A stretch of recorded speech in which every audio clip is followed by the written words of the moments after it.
Everything old is new again. America's entertainment pop culture talk show. It may well possess a rudimentary intelligence. I'm trying to think, but nothing happens. Felt a great disturbance in the force. Hello, I'm Mr. Red. Come on, bark like a dog for me. Where's the goodies? Leave the gun.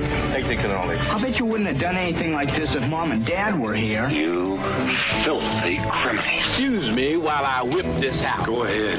Make my day. Here are your hosts, Douglas Viviani and David Cohen. You're an interesting man, Mr. Scamander. Just like your suitcase, I think there's much more to you than meets the eye. Kicked out of Hogwarts for endangering human life with a beast.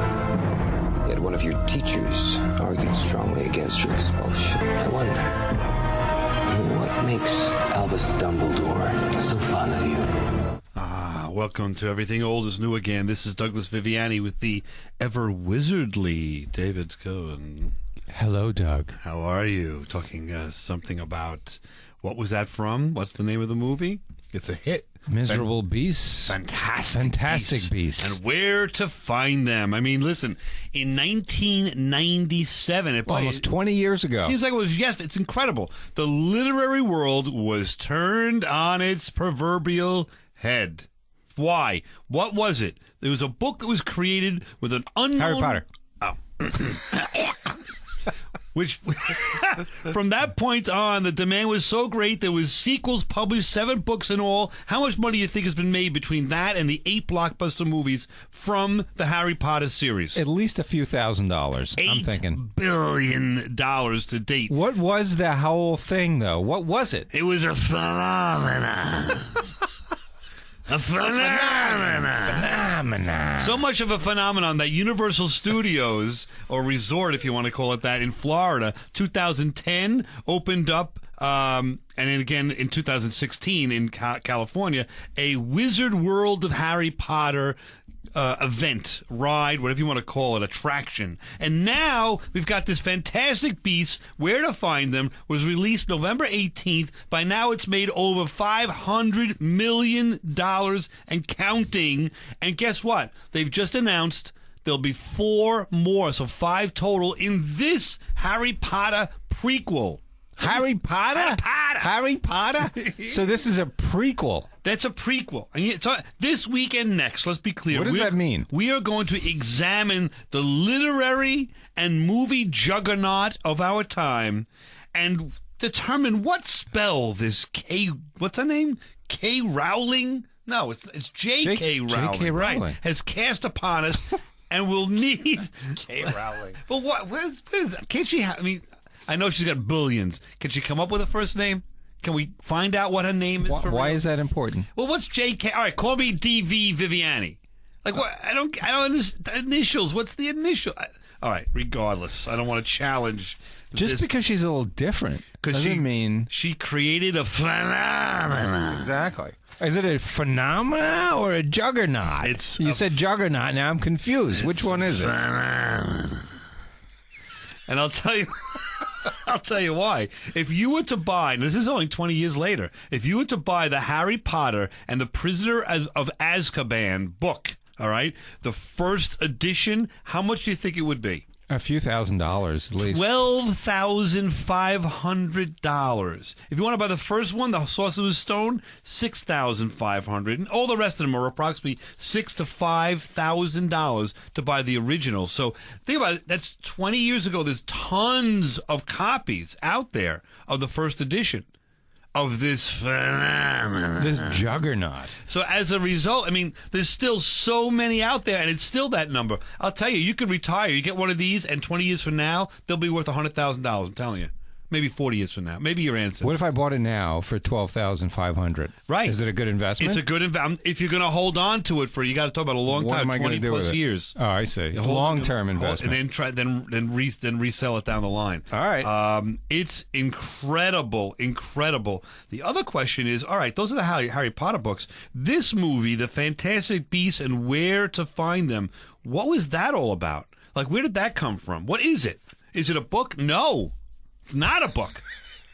I love when you answer the questions that you're obviously answering yourself. Well, you're looking at me with these doe eyes. I don't know where to go with it. What is it? What is it? I'll tell you what it is. Is it a book? No. Is it a movie? Before we look at that to determine where did that come from and what's that all about, let's go back in time. We're going to turn the clock back in time, as we're apt to do on Everything Old is New Again, and take a look at just a little story about, this is in the news of a local station about lines to buy this rather phenomenal book. The Harry Potter book. Correct. Okay. It is Potter Mania. Thousands of fans are lining up as we speak, anxiously waiting to get their hands on that final Harry Potter book. Our resident Muggle, Potter fan, he's a huge Potter fan, is out at the Barnes & Noble store. Yeah, we got about 800 people in this store all together. I think all 800 are behind me right now. Even more people hanging out at a book. It's a wonderful sensation that there's so many people reading these days in the day of like video games and TV and everyone obsessed with that stuff. It's really great that it's all over a book. The Barnes & Noble on Wolf Road turned into Hogwarts as witches and wizards, young and old, having a hoot of a time before the clock strikes midnight. Now, that's just an example of one local story, like that. But I remember grown adults, neighbors of mine, who would get on that line and get it at midnight and then spend the entire weekend reading it from front to cover. But here's the thing, which is a little different. Sometimes you get in line for something like that at midnight because there's a limited number of tickets or number of seats or whatever. All the stories that I saw, and we lived through it, there was never this claim, well, we've run out of books. In other words, you could have gone the next day. No, I think the point, because I asked them, I said, why do you do this?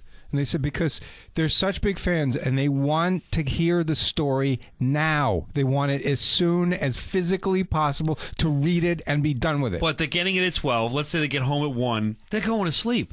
No, they're not. They didn't. They read until they fell asleep.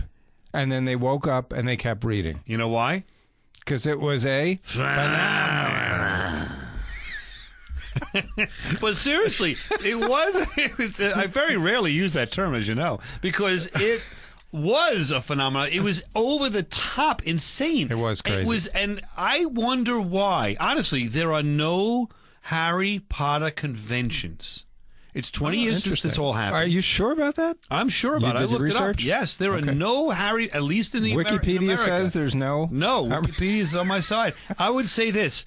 If you want to start a business, it's a little difficult because you need to have a couple dollars to start. But if you have seed money and you want to rent a nice facility and advertise on the net to Harry Potter fans anywhere that you've got so-and-so, whoever it's going to be, actor or actress coming to this convention, they will dress up, I guarantee it. They will buy the books. They will, novelties, all the merchandise. It would be a fun...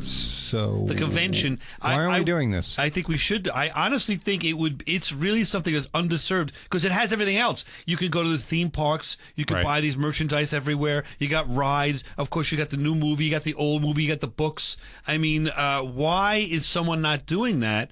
You got tons of stars that were in these movies. You don't have to have everybody. You could just get one or two of the people. And they're starting to die now, so you got to get on it, or else there's not going to be anyone left. Snipe is gone. Right. Alan Someone else recently passed away on. Oh, I didn't know that. I know Alan Rickman passed away. But anyway, this is what it's all about, and that's why Everything Old is New Again is discussing it, because 20 years later, it's new again. In that we've got this Fantastic Beasts and Where to Find Them, which originally was a 128-page book that K Rowling wrote just to be authentic. It was a Harry Potter textbook about the history of his world. That's basically what it was. So it wasn't a book. It was like a jokey kind of textbook. Right. More merchandise to live up to. It's a merchandising Harry Potter scheme. Fans. It became a phenomenon. We'll be back, and Everything Old is New Again. Listen to that theme. It's not so bad. And Everything Old is New Again. We'll be back. You're listening to Everything Old is New Again, America's entertainment pop culture talk show with Douglas Viviani and David Cohen.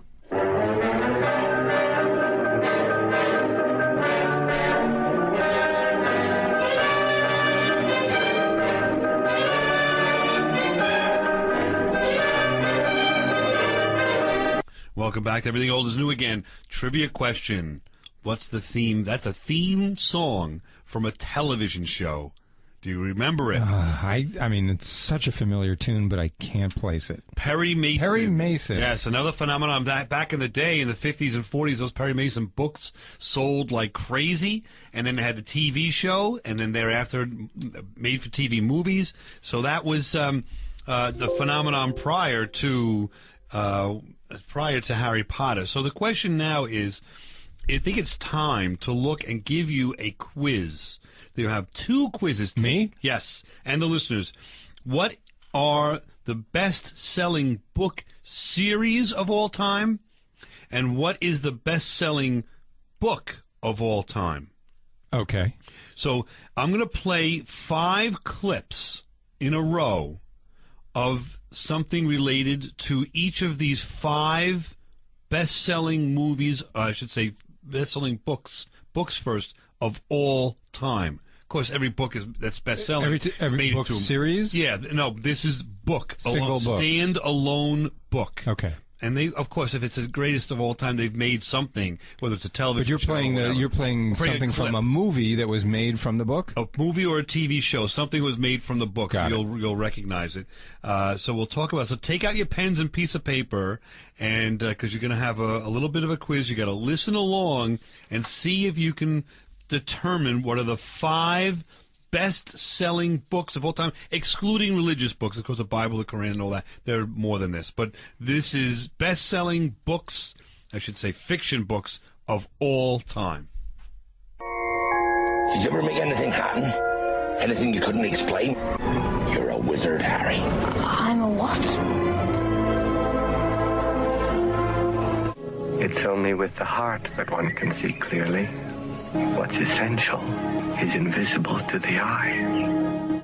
Legend tells of a ring created by an ancient evil that gave its wearer the power to enslave the world. Believed lost for centuries, it has now been found. It's a far, far better thing I do than I have ever done before. A far better resting place I come to than I've ever known. Not so long ago, in a village in La Mancha, lived a gentleman who quite lost his mind. Okay, there you go. Little Star Trek reference there. It certainly is not a Star Trek book, but Captain Kirk is quoting a book that they talk about in Star Trek The Wrath of Khan. That was one of those you heard. So let's start from the beginning. And this is now the 5th best-selling book of all time. Was the first clip I played. Do you have any idea what it was? Well, that was definitely Harry Potter. Yes, and it was the first one, The Sorcerer's Stone. 107 million copies. Pretty good. Think about that, 107. But now that's worldwide. Right. So that's pretty good. Second one is really hard, I think. But it was. I heard Gene Wilder. Was that Gene Wilder? Gene Wilder was in this movie. So the only one I can think of was Charlie and the Chocolate Factory. No, it would be Willy Wonka. Charlie is Johnny Depp. Willy Wonka and the Chocolate Factory. No, but the book is called Charlie and the Chocolate Factory. No, it's not that. Okay. It's The Little Prince. The Little Prince. Which I never read. I saw some of it through my research here. Looks like it's an interesting book. Looks like it was a terrible movie. But anyway, it was worth a shot. That's 142 million, more than Harry Potter. Wow. The third one, Lord of the fantasy, Rings. yes. Lord of the Rings, 150 million by J.R.R. Tolkien, which we know was a tremendous fantasy series that we're going to explore versus Harry Potter versus Narnia, the Chronicles of Narnia. I want to explore those 3 fantasies and novels and works of art and see. But the 4th clip was very generic. That was not a great clip because it could have been dialogue from. Well, it was the best. It had a great message, and if you read or know The Little Prince, that's all you would. No. Right, I'm moving on. Now you're talking about the Wrath of Khan now. The one that was Captain Kirk? Yeah. That was A Tale of Two Cities. Yeah, that's... Well, I don't know if anyone would have gotten that. Oh, you kidding? Tale of Two Cities. It's a far, far better thing I do than I've ever done before. A far better resting place than I've ever gone to. I know that now from really? It's the end quote of the movie. I should say of the book. Okay. By Charles Dickens. I think it's a better work than you hear all the time Charles Dickens, Christmas Carol. That's just me. And then finally... What was that last one? Which is the #1 seller of all time. Don Quixote? Yes, you imagine? Don Quixote sold. Now, the other one sold in the 1 millions, 100 million, 150 million. Tale of Two Cities, 200 million. Don Quixote sold 500 million copies. Wow. Head and shoulders above all the others. But these books have been around longer, so don't they have sort of a head start on Harry Potter They and do, but Lord of the Rings? stop buying. Like, who's buying Don Quixote today to read? I'm just saying. I would think, don't know. but okay. I agree with you. They did have an advantage. There's no doubt. In 50 years, 100 years, Harry Potter could exceed I agree. Don Quixote. Absolutely. But as of right now, that's it. I think it's interesting that they're all stories, though, that are, of course, they're fiction, but they're all stories that have some... Wait, fiction? Lord of the Rings? I thought that was real. Oh, you ruined it for me. Let's take a look at the best-selling series now. This is more than one book. So, of course, Don Quixote, for example, is not going to be in it. There was no sequel. There was no other book. So, 4 series. Let's see if you get them. All right, go. Somewhere deep in Bear Country lives a Bernstein Bear family. No, I didn't do those things. I didn't kill Ned Thompson. And you didn't plant Fallon's note in his pocket? No! No, Mr. Nichols. You didn't kill Thompson. But you did, Mr. Wells. Yes, I killed Ned Thompson. I killed him. The abominable snowman just crawled out of a book. That doesn't just happen. You've just released every monster I've ever created. Only way to stop them is to suck them back into the books. When he killed Snape, he thought the wand would become his. But the thing is, the wand never belonged to Snape. It was Draco who disarmed Dumbledore that night in the astronomy tower. From that moment on, the wand answered him. There we go. So might be a little easier, this one, although I think the second one's tough. Okay. All right, so there's 4 there. Again, from 4th to the most popular series of books of all time. What's the first one? Berenstain Bears. Yes. Now, do you have any experience with those at all? No, I haven't. I mean, I've heard a lot about them, but never read it. No. Yeah, and as a father of young children, we've seen some of the cartoons, which are kind of it's a little out there from what I hear, but very successful series. Yeah, that's unreal. 260 million copies sold. Again, it's the series. Now the second one, what'd you think of that? Well, is it a mystery series? Yes, it is. And is it a famous detective? Yes. But he's not really a detective. He acts as a detective. It's kind of... Every single one of these television shows of this book or series ended with the lawyer putting someone on the witness stand and either getting them to admit to the crime or getting them to confess, or someone else to confess to the crime. Okay, so it wasn't like the Philip Marlowe... Nope. No. It was Earl Stanley Gardner as the writer. We've talked about him already. Okay. I did not get Perry that Mason. One. Perry Mason. Did not get it. So Perry Mason's series has sold 300 million. You know why? It was a phenomenon. I didn't even know it was a book series. So there you go. I thought it was just a TV show. No, it's huge, and it was. And then now, what was the third? Second one? No clue.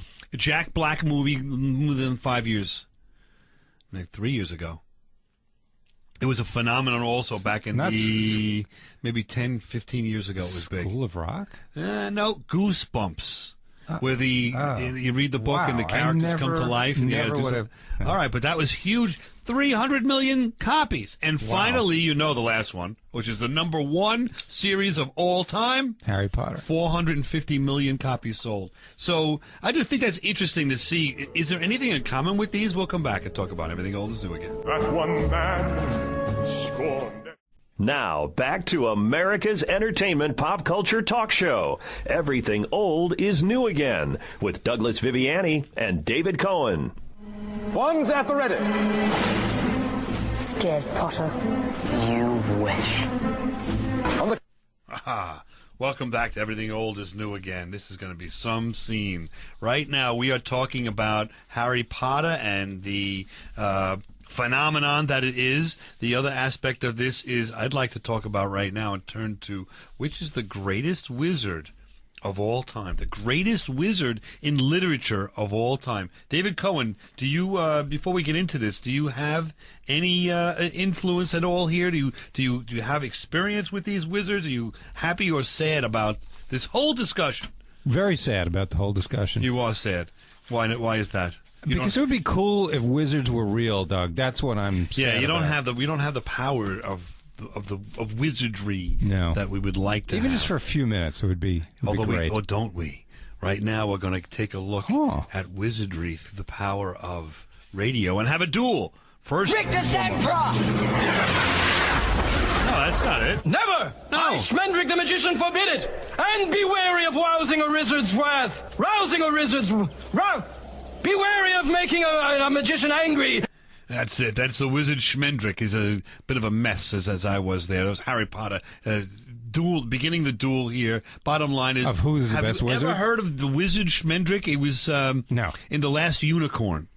And he was... I've been called a Schmendrick, but I've never heard of the That's wizard. where it came from. That's where the whole thing came from. How do you like that? He was kind of a boobling kind of a wizard, but I don't know. Can you beat him? Can you defeat the bumbling? Do you have another one in mind? I do. What about the Wizard of Oz?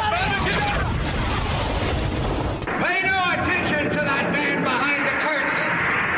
The great Oz has spoken. Who are you?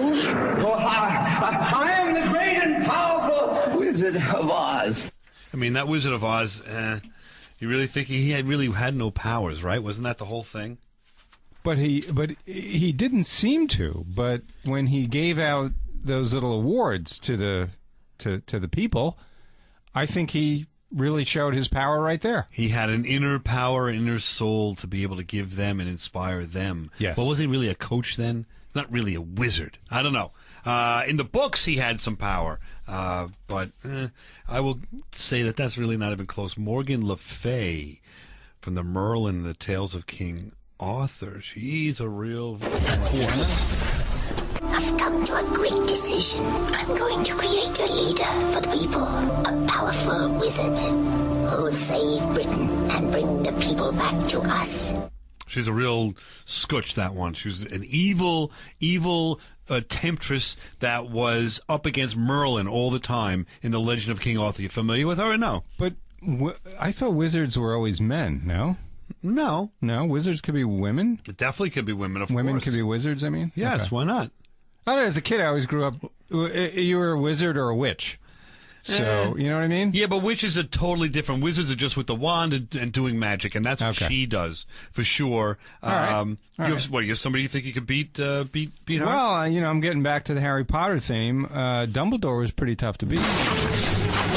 Words are, in my not-so-humble opinion, a most inexhaustible source of magic, capable of both inflicting injury and remedying it.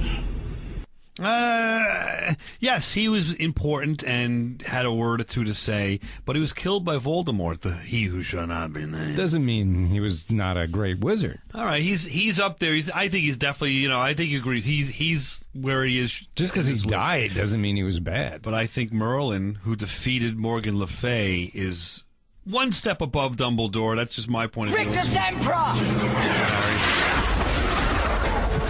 What are you afraid of? I don't know.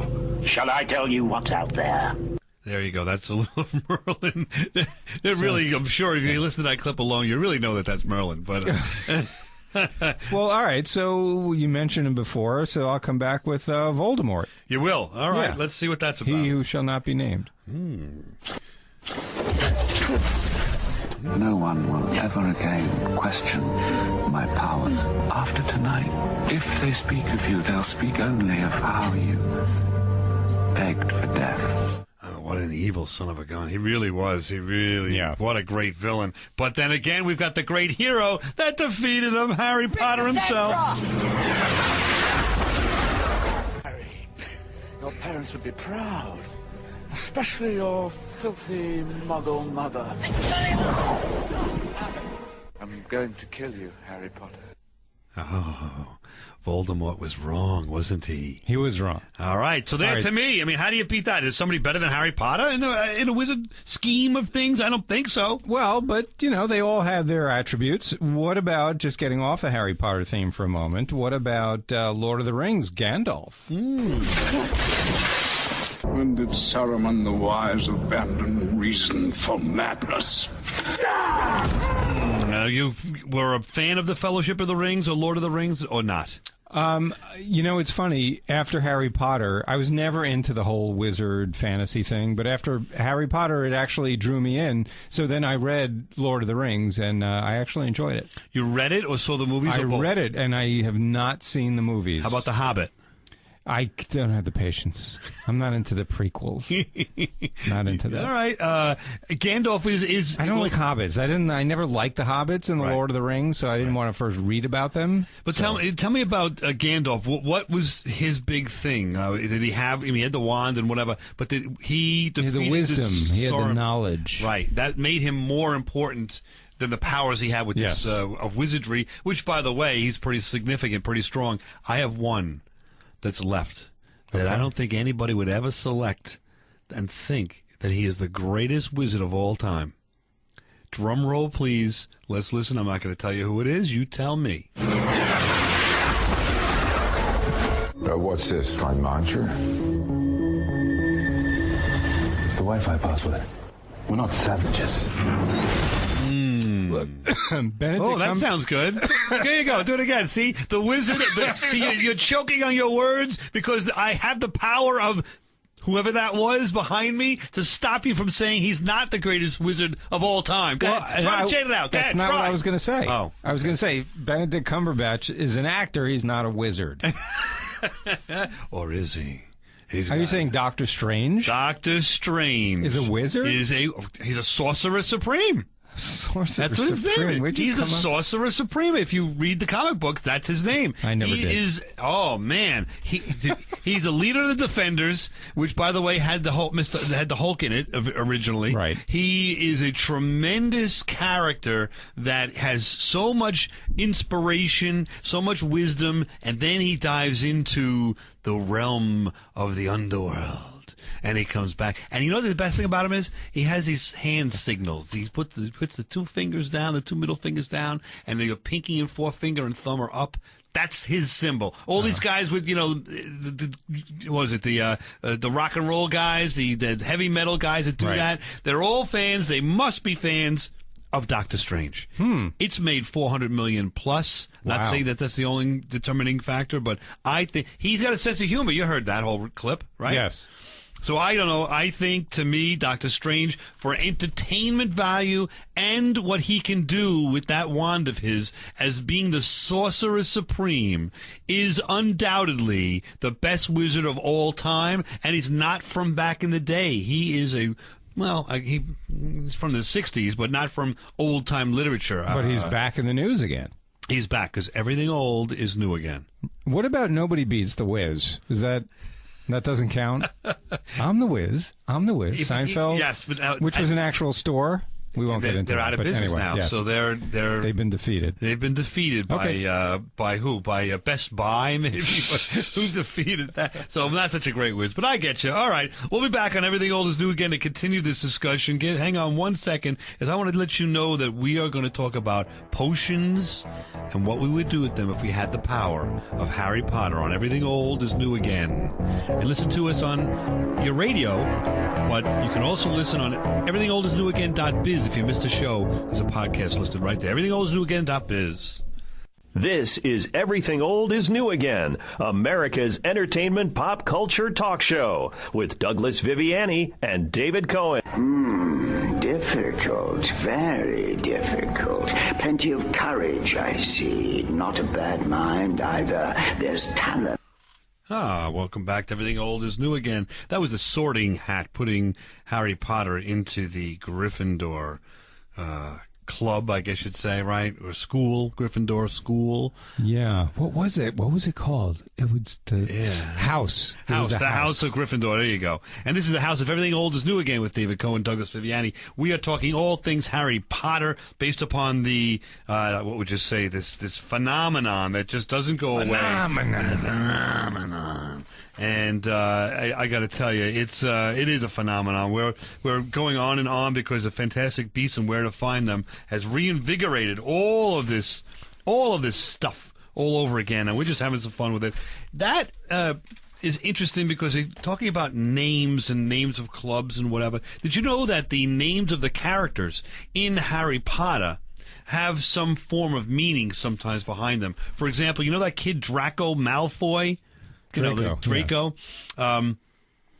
The name is supposed to be a reference to draconian measures, which basically means harsh actions. Right. Of course, the mal is obviously a throwback to the Latin word also that means bad. Or, evil. Yeah. So I think, and in French you get the same thing. So it's so interesting to see that she used names that actually have some meaning to them. I don't know if you've seen any others, but Draco Malfoy and his dad, Draco, also his dad is Lucius, which is supposed to be awfully close to Lucifer, which of course is the devil, so that's also Lucius is a Latin name for light, which would identify and be used to define his blonde hair. Ah, yeah, interesting. So that's cool. Sirius Black, who's Harry Potter's sort of mentor, uncle-ish type figure. So that name, Sirius, is a star, as most of us from Earth. So that was kind of, you can infer what you want from that. But also, it is called the Dog Star. And as you know, there's Padfoot, who Sirius becomes the dog. So that's kind of built into the name, too. All right, that's cool. There's also, speaking of stars, there's Luna Lovegood. And, of course, you've got Luna, which is a reference to the moon. And we could just kind of say that, she's out of this world. Her mind, so to speak, is kind of out there. And Loony, right? So you've got Luna Lovegood. Right. That way. I don't know. And there's also Voldemort, and there's definitely some meaning behind that name. Actually, if you, I don't know if this is true, but I've read this, that Voldemort, if you break it down into 3 French words, is flight of death. So there's probably some truth to the meaning behind Voldemort. All right, and then there's also Albus Dumbledore, right? The fellow that's the greatest wizard of his day, supposedly, right? Albus is Latin for white, which is also usually the symbol in movies and literature for good and purity, as opposed to the Dark Lord, right? Which is who you just mentioned. Right. Dumbledore's in an English dialect. If you say that a certain way, it means bumblebee, apparently, which is a kind of beautiful analogy for our beloved headmaster, because bees pollinate flowers so they can bloom and bear fruit just like children, just like he tries to do with the children in their minds. Yeah. Okay. You know what I'm saying? He's a teacher. Sure. He's trying to blossom them, get them into their own way, and certainly does that with Harry. I mean, teaches Harry enough to become a great wizard. So, I don't know. That's something. What do you think?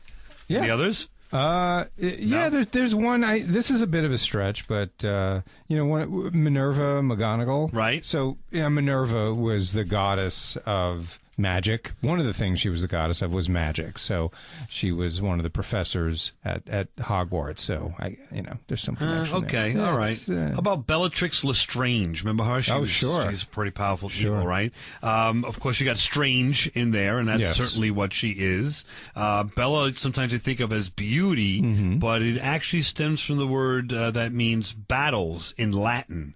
Bella is battles in Latin, and the tricks part supposedly is tricks. Plays tricks on you. Plays tricks. So I mean, she really did think through these names on purpose. Right. She wasn't coming up with names like John Smith. I mean, there was some meaning behind that. Yeah, it's pretty cool. It's sort of like I don't know.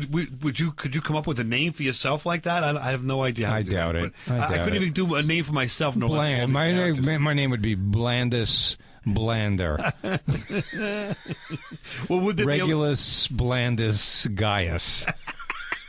Would there be a way to, mix up some kind of a potion in the Harry Potter world? They're always mixing concoctions, right, in the different classes and whatever. Sure. Can you mix a potion, some concoction to change you from Mr. Blandus to something else? To Excitus Maximus, something like that? Sure. All right. That'd be great. What about, there are a bunch of potions in Harry Potter. Remember this one? I can't pronounce it. Polyjuice potion. Is that the one? Polyjuice? Remember this? Where you take it, you drink it, and then you become another person. Ah, right. Remember they used that one in one of the episodes. Yeah. That's what you're always wanting to do that with me. Yes. You would like to I'd rather sit there. I'd rather you be Mad-Eye Mooney at this point. just across the way, taking a look, and you're looking at the time clock, you're looking at the outline, you're looking at the producer. You got, you can look everywhere and actually, keep an eye on, know that your hot dog and your food and your